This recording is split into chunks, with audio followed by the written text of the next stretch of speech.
G'day folks, well, I'm back. Had a little break and I'd like to thank all my subscribers for jumping on board. You know, I think I just clicked over to 200, so for me that's a nice little milestone, you know. And all my comments, all you guys that have commented and asked questions and given me some really nice feedback, I really appreciate it too, and the likes that I've got too. So I really hope you guys are enjoying my videos as much as I enjoy doing them, because you know, really this is what it's all about for us car guys, is the passion and knowledge. And when you've got those two, you can do some pretty incredible things. Alright, now I want to have a talk today about how I'm just starting to tap into the potential and learn where the power is and the torque of a boosted or a turbocharged V8 engine.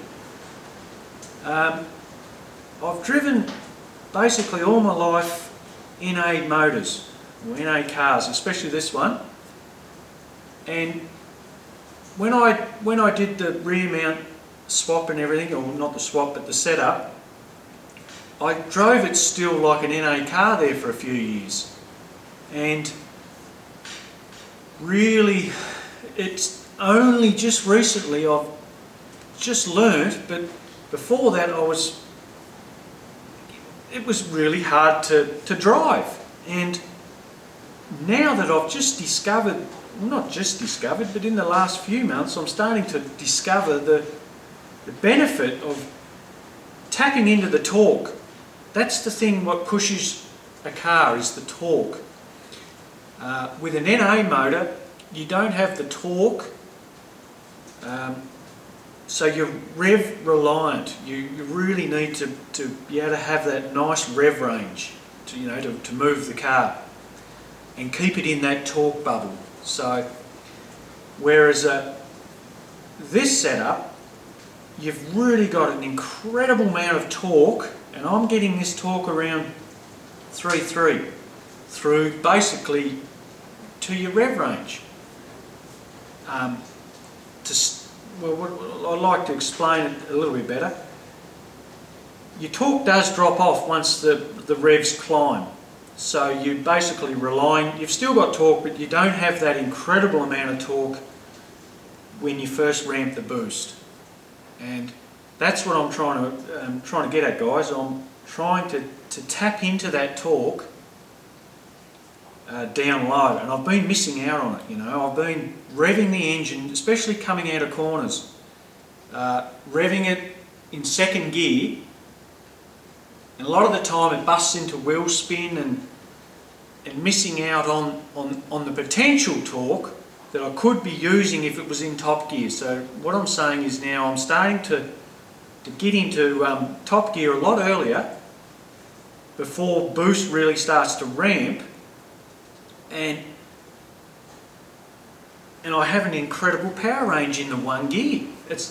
It's incredible. I'm just starting to discover it all now, and it's really exciting, because it was quite a handful from second to third,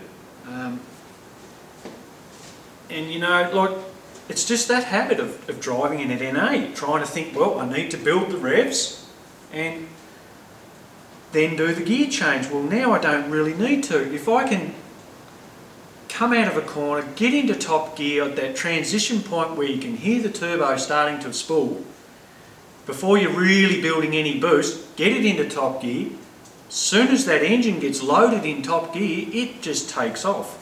And I'm finding now with that style of driving, the results are going to be amazing, because I can get on the power. It's a lot safer. I'm not having to change gears, so I can focus on driving. And you know, basically from, I think it's around, it seems to be around 100 kilometres an hour. You know, I can build incredible speed to 200 k's an hour at this present gear ratio, and engine limit, you know, the rev limit that I've got set. So I just wanted to let you know that's how these boosted motors work.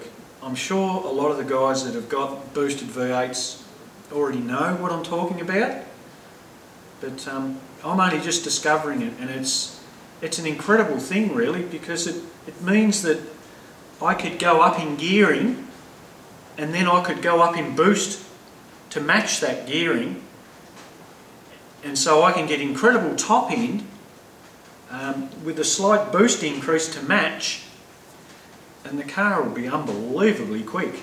Well, not that it's not slow now, but you know, I mean, that next transition, it could be even better again with better driving and experience in time. So that's what I wanted to share with you guys on that video, and it was, yeah, it's really exciting to learn that anyway, and I'm always still fine-tuning how to drive with a boosted V8. So it's completely different to NA, and yeah, it's unbelievable. Alright, now the next vid, I want to do a quick vid on the header pipes, and I'll show you the damage that's been caused from that last meet. And I've just ordered another set of pipes too, a new set, so I'll do a vid on that. And I want to do another video on the diff, on the pinion angle.